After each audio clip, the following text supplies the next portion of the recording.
Mas, assim, existem as maiores religiões, né, do mundo, digamos assim, e entre elas o cristianismo é a maior religião de todo o mundo, né? São cerca de 2.106.962.000 seguidores. Quando foi atualizado pela última vez essa informação? Está crescendo. Já nasceu mais um. Ah, então tem mais um cristão. Pois né? né? E a religião monoteísta, né? Se baseia na vida, nos ensinamentos de Jesus, que é Deus, e se encarnou para viver entre nós e nos salvar. Um dado preocupante é que, em segundo lugar, a segunda maior religião do mundo, e que, de acordo com algumas estatísticas, em pouco tempo poderá passar o cristianismo em número de adeptos, é o islamismo.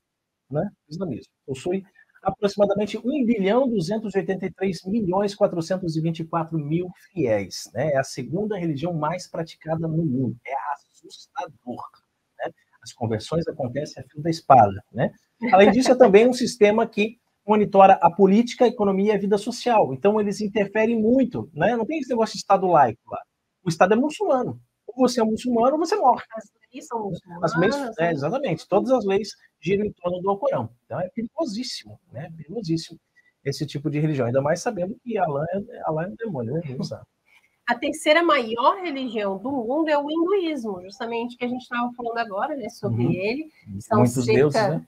São cerca de 851.291.000 fiéis. Ela é a terceira, né, como eu falei. E ela é a mais antiga do mundo. Sim. Você já tinha falado também sobre isso, né?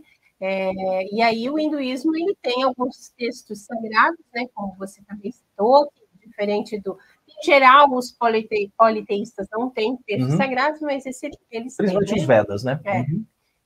É isso mesmo. Tá? Depois vem as religiões chinesas. Aí, quando a gente coloca religiões chinesas, a gente está englobando um pacote de várias. Né? Você vai somando as várias religiões que tem na China.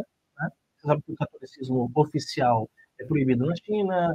Tem várias religiões que os protestantes são proibidos na China, mas eles têm aquelas religiões antigas deles lá, né? Que somadas tudo possuem aí aproximadamente 402.065.000 seguidores. Tá? Que se baseiam em diversas crenças diferentes. Então, aqui a gente não está falando de uma coisa uniforme, a gente está colocando dentro de um pacote todas as crenças chinesas. Né? E depois aí vem o budismo. Tem gente que acha que o budismo é chinês, mas o budismo não é chinês. Né?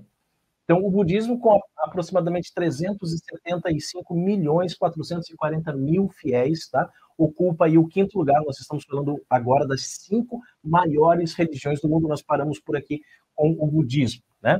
É uma religião e, ao mesmo tempo, é uma filosofia que se espelha na vida de Buda. Tá?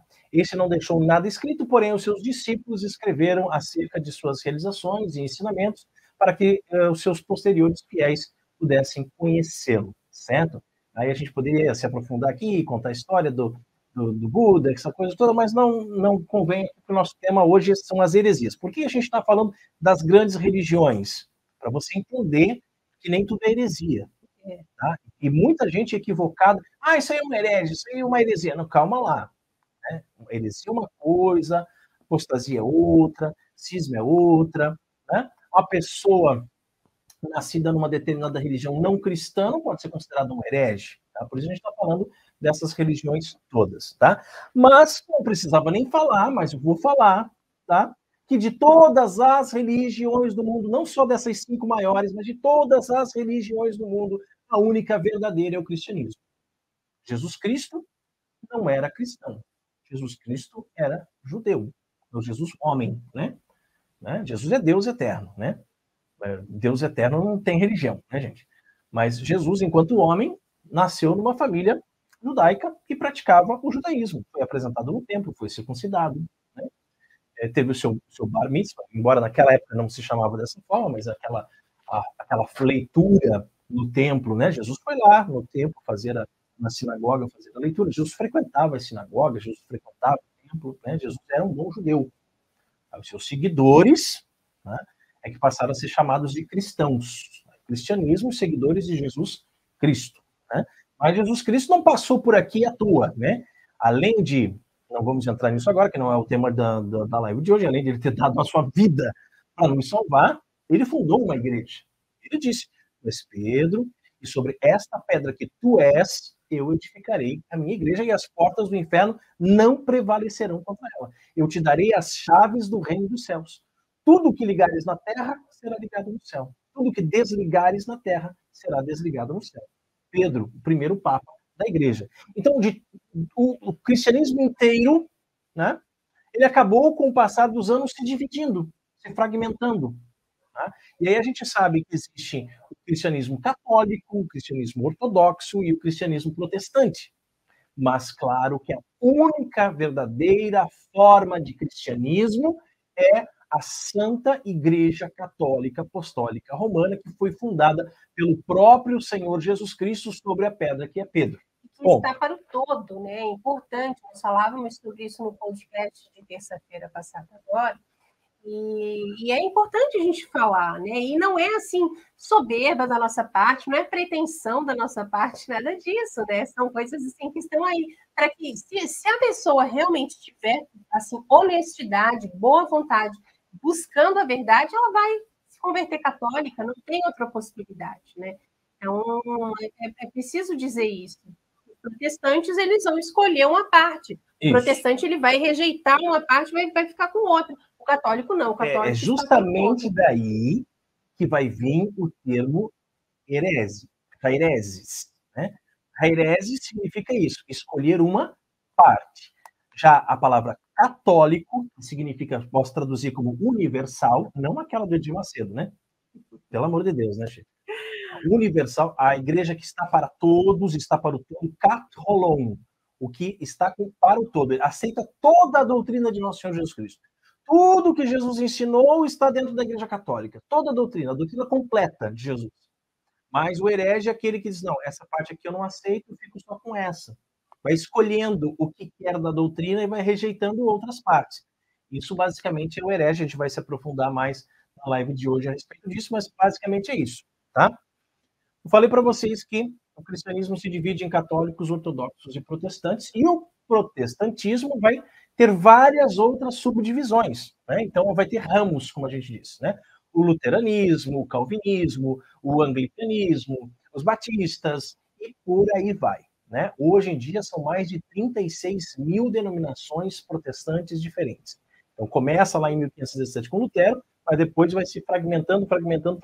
Mais tá? e mais, né? Cada semana a gente vê uma nova garagenzinha. Exatamente. Se Jesus disse para Pedro, tu és a rocha na qual eu edificaria a minha igreja, dessa rocha saiu ali uma lasquinha assim, sabe? Rocha, imagina uma rocha grande, saiu uma lasquinha assim, tipo um grãozinho de areia, dividiu, separou da rocha. E depois esse grãozinho de areia ainda foi se dividindo, tem mais de 36 mil. Então você vê a insignificância, né? A insignificância dos hereges. Né? Aqui falando mais especificamente dos protestantes, mas de forma geral dos hereges. Tá? E atualmente a gente costuma dividir aí também os protestantes em pentecostais e neopentecostais. Né? A gente costuma dizer, tem as igrejas pentecostais e tem as igrejas neopentecostais. As igrejas pentecostais, ali, Igreja Universal do Reino de Deus, Mundial da Graça, Assembleia de Deus, a Igreja Cristã, Congregação Cristã do Brasil, Igreja Deus e Amor, né? As igrejas aí que têm assim, 100 anos de história, um pouco menos. E essas mais novinhas que vão abrindo cada dia aí, são as neopentecostais, são as novas, né? Mas desde o início, então, da cristandade, desde o começo do cristianismo, se duvidar, Jesus era vivo ainda, vai começar a aparecer confrontos, discórdias. Não é bem assim, eu penso diferente, eu acho que não é isso e tal. E começam a surgir as heresias, as pessoas que vão escolher, como nós falamos, escolher uma parte. Então, Carol, assim, uma definição de heresia, né?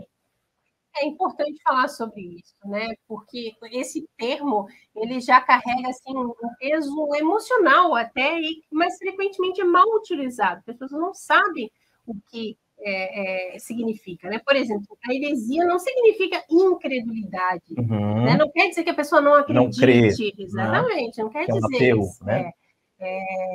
Ou cisma, né? Ou apostasia, ou qualquer pecado contra a fé, digamos.